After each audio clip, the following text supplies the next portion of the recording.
रमज़ान का महीना इस वक़्त बहुत करीब है और ये यकीनन अल्लाह की रहमत है कि उसने एक बार फिर हमें ये मौका नसीब किया है कि हम लोग उसके करीब हो सकें और इस महीने को ज़्यादा से ज़्यादा नेकियां कमाने में लगा सकें और अपनी बख्शिश करवाने के लिए जो है इस महीने को इस्तेमाल कर सकें। तो ज़ाहिर है इसी हवाले से हर मुसलमान की कोशिश होनी चाहिए कि वो किसी तरह से अपने ज़हन में कुछ ऐसी बातें पहले से ही महफूज़ करके रखे कि जिसके ज़रिए वो अपने रमज़ान के महीने को बेहतर से बेहतर बना सके।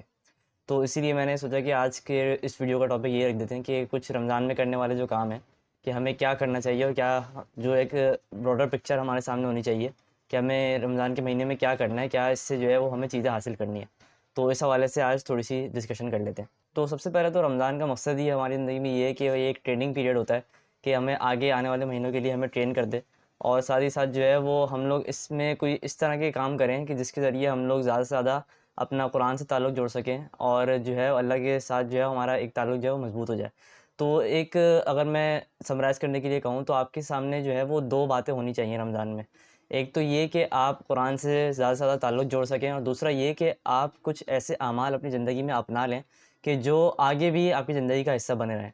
तो सबसे पहले कुरान से ताल्लुक़ जोड़ने की अगर बात आती है, तो उसमें सबसे पहले हमारे पास जो बात आ रही होती है, वो ये होती है कि आपने ज़्यादा से ज़्यादा कुरान की तिलावत करनी है।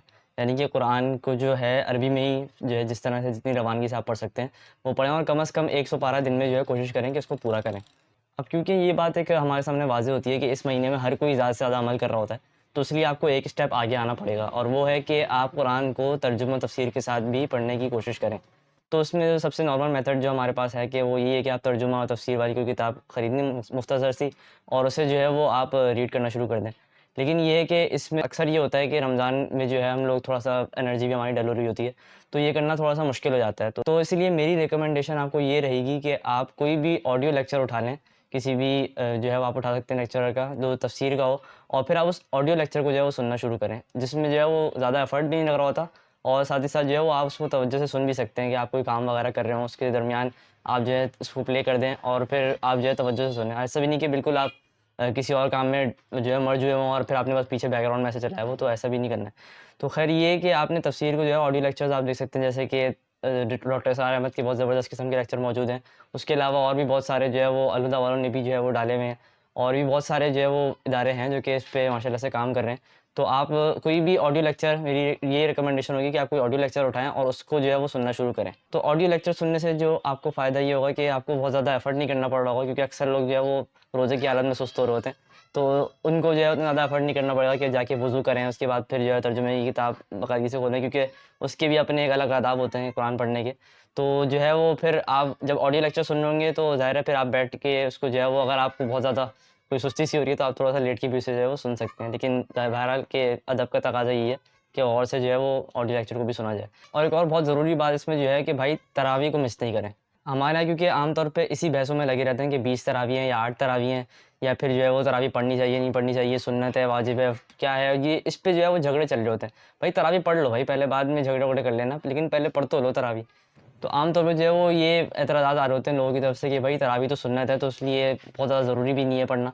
लेकिन इसका सादा-सादा जवाब ये है कि अगर आप चाहते हैं कि भाई नेकियां बिखरी हुई हैं और आप उसे कमाना चाह रहे हैं, तो शराफ़त से तरावी पढ़ लें। या फिर अगर आपका घर में कोई ऐसा मामूल है कि आप इशा के बाद बहुत 20 रकातें जो है वो आप पढ़ रहे हैं और बहुत तवील रकातें 1-1 डेढ़-डेढ़ घंटे तक आपकी रकातें चल रही हैं, तो फिर तो ठीक है चलें कुछ समझ आता है। लेकिन अगर आप ऐसा नहीं कर रहे, तो फिर चुपचाप तरावी पढ़ने के लिए आ जाइए। तो क्योंकि वही जो है वो आपके लिए एक बेहतर है, फ्री का सवाब आपको मिल रहा है, तो प्लीज़ उसे जो है वो अवेल करें। और एक और इम्पॉर्टेंट बात जो है वो ये है कि आप अपनी नींद को ज़रूर मैनेज करें। ऐसा इसलिए है क्योंकि आम तौर पे बहुत ज़्यादा जो है वो स्लीप शेड्यूल हमारा होता है, बहुत ज़्यादा डिस्टर्ब हो जाता है रमज़ानों में। बहुत से लोग जो है वो ये करने लगते हैं कि पूरी रात जाग के गुज़ार रहे होते हैं, उसके बाद फिर सारा दिन जो है वो सो के गुज़ार रहे होते हैं। लेकिन अब ज़ाहिर-सी बात है कि जो ऑफ़िस पर जाने वाले और जो है वो काम-काज करने वाले लोग हैं, उनके लिए तो ये वाला मुश्किल होता है कि वो सारी रात जागें और उसके बाद फिर जो है सुबह उनको जाना भी होता है। तो इसलिए जो है इसका बेहतरीन तरीका यही है कि आप तरावी पढ़ने के बाद जो है वो कुछ 2, 3 या 4 घंटे की नींद ले लें। उसके बाद फिर तरीका यही है कि आप सहरी से 1 आध घंटा पहले उठ जाएँ। उसमें फिर आप अपने जो है वो तहज्जुद वगैरह पढ़ लें, उसके बाद कुरान भी उसमें पढ़ लें। तो उससे जो है वो काफ़ी आपको फ़ायदा हो जाएगा क्योंकि आपका जो है वो एक टाइम भी अवेलेबल होगा, आपकी नींद भी पूरी हो रही होगी साथ-साथ। क्योंकि नींद पूरी करना भी ज़रूरी है, अगर नींद आपकी पूरी नहीं होगी तो आप इबादत में सही से एफ़र्ट नहीं डाल पाएँगे। क्योंकि ये ज़ाहिर-सी बात है कि अगर आपने नींद बस 3 या 4 घंटे की ली हुई है, तो ज़ाहिर है आपको प्रॉब्लम इसमें होंगे। तो इसलिए ज़रूरी है कि नींद भी आप अपनी साथ-साथ कोशिश करें कि पूरी करें। और इसका आइडियल तरीका यही है कि तरावी के बाद फ़ौरन सो जाएँ और उसके बाद फिर जो है वो थोड़ा सा पहले सहरी से थोड़ा सा पहले उठ जाएँ, ताकि जो है वो तहज्जुद भी मिल जाए और साथ ही साथ आप कोई कुरान की तिलावत करना चाह रहे हो तो वो भी आराम से कर लें। उसके बाद फिर सहरी करने के बाद भी आप दोबारा सो सकते हैं अगर चाहें तो, ताकि नींद आपकी जो है वो पूरी हो जाए। और साथ ही साथ एक बहुत बड़ी तंबीह जो मैं यहाँ पे करना चाहूँगा कि भाई रमज़ान जो है वो क्रिकेट खेलने का या फिर गेम्स खेलने का महीना नहीं है। हम लोग आम तौर से यही कर रहे होते हैं कि रमज़ान की रातों में हमने गेम्स लगाए हुए होते हैं, या तो ऑनलाइन गेम्स चल रहे होते हैं या उसके अलावा जो है क्रिकेट के जो है मैचेस प्रॉपर चल रहे होते हैं। तो ये रमज़ान कोई या ना ही पतंग उड़ाने का महीना है, ना ही क्रिकेट खेलने का महीना है, ना ही कोई ऑनलाइन गेम खेलने का महीना है। ये भाई नेकी कमाने का महीना है, अल्लाह के करीब होने का महीना है। और इसके बारे में अल्लाह ने भी यही कहा है ना कि ये रमज़ान फ़र्ज़ करने का मकसद ही यही है कि तुम लोगों में तक़वा पैदा हो, तुम में अल्लाह का डर पैदा हो। तो हम लोग तो क्रिकेट खेल रहे हैं और बाकी सारे काम कर रहे हैं, तो इस काम से ज़्यादा से ज़्यादा गुरेज़ करें कि ये महीना जो है वो बहुत ही एक बदकिस्मती की बात है कि आप जो है वो ज़्यादा से ज़्यादा नेकियाँ कमाने के बजाय जो है वो क्रिकेट में रन्स कमा रहे हो। तो इससे जो है वो ज़्यादा से ज़्यादा कोशिश करें कि गुरेज़ करें। और शुरू में जैसा ये तो बात हो गई कि कुरान से किस तरह से जो है वो हमें अपना ताल्लुक़ मज़बूत करना है, और साथ ही साथ जो है वो मैंने ये भी बता दिया कि कुछ ना करने वाली चीज़ें कौन-सी हैं। तो उसके हवाले से आगे भी मैं मेरी कोशिश होगी कुछ इन्फॉर्मेटिव वीडियो अगर हो सके तो डाल दूँ। और दूसरा जो हमारा पार्ट था वीडियो का, जो मैंने शुरू में डिस्कस किया था कि कोई ऐसे अमाल अपनी ज़िंदगी में जो है वो आप उसका पार्ट बनाएँ अपनी ज़िंदगी का, जो कि रमज़ान के बाद भी आप कंटिन्यू रखें। क्योंकि अल्लाह के नज़दीक जो है वो कंसिस्टेंसी बहुत ज़्यादा मैटर करती है, कि अल्लाह ताला के नज़दीक ये नहीं है कि आप कोई बहुत बड़ा जो है वो अमाल जो है वो एक दिन में करें। आप एक दिन जो है वो तहज्जुद भी पढ़ लें, जो इशराक भी पढ़ लें, अवाबीन भी पढ़ लें, सारी नमाज़ें पढ़ लें, लेकिन फिर अगले दिन जो है वो आप कुछ भी ना करें। तो ये अल्लाह को इतना ज़्यादा पसंद नहीं है, जबकि अल्लाह को ये पसंद है कि आप नफ़िल की कोई 2 रकात ही पढ़ रहे हों, लेकिन वो लगातार आप पढ़ते रहें, अल्लाह ताला को ये बात पसंद है। तो कोई ऐसा अमल उठा लें, चाहे वो ज़िक्र अस्कार के हवाले से हो, चाहे कुरान पढ़ने के मामूल के हवाले से हो, या फ़जर में जो है वो उसके बाद 1 पाव सुपारा पढ़ लें, कुछ भी करें।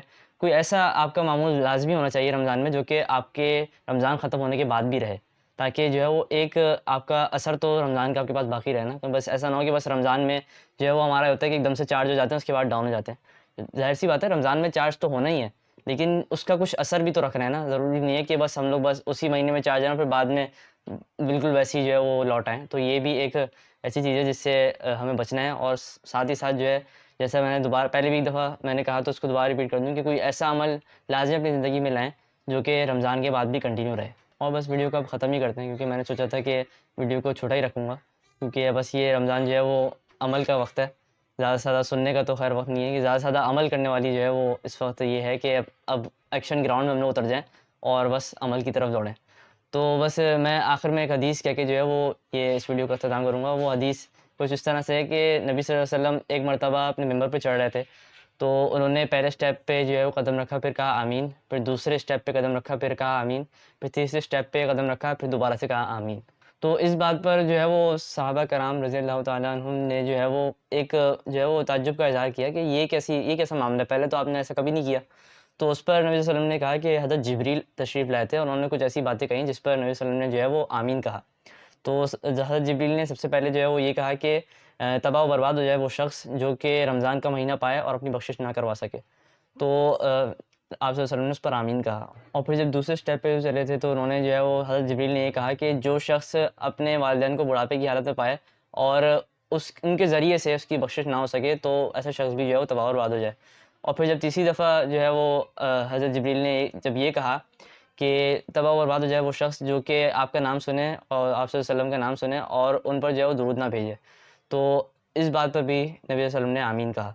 तो ये रहमतुल आलमीन है, और वो इस बात पर आमीन कह रहे हैं कि जो शख़्स रमज़ान का महीना पाए और उसमें अपनी बख्शिश ना करवा सके, तो तबाह और बर्बाद हो जाए, हलाक हो जाए। तो इसलिए जो है वो ये एक बहुत ही बड़ा लम्हा फ़िक्री है हम लोग के लिए कि भाई इस महीने को जो है वो ज़्यादा से ज़्यादा यूटिलाइज़ करें और इस हदीस को जो है वो अपने सामने रखें लाज़मन। कहीं ऐसा ना हो कि हम भी जो है वो इन लोगों में शामिल हो जाएँ कि जो रमज़ान का महीना पाकर भी अपनी मग़फ़िरत ना करवा सकें। तो मैं उम्मीद करता हूँ कि आपको इस वीडियो का पैगाम समझ आया होगा। इंशाअल्लाह आपसे अगली वीडियो में मुलाकात होगी। और हो सकता है इस रमज़ान के महीने में पोस्टिंग थोड़ी कमी होगी, क्योंकि ज़ाहिर-सी बात है इसमें वक़्त जो है वो मुश्किल से मिल रहा होता है। हो सकता है मैं पहले से ही वीडियो रिकॉर्ड कर लूँ, तो फिर डाल सकूँगा, वरना जो है वो अदरवाइज़ हो सकता है मैं शूटिंग ना करूँ इस महीने में। तो इंशाअल्लाह आपसे अगली वीडियो में मुलाकात होगी, तब तक के लिए अपना ख़्याल रखिएगा। अस्सलामु अलैकुम।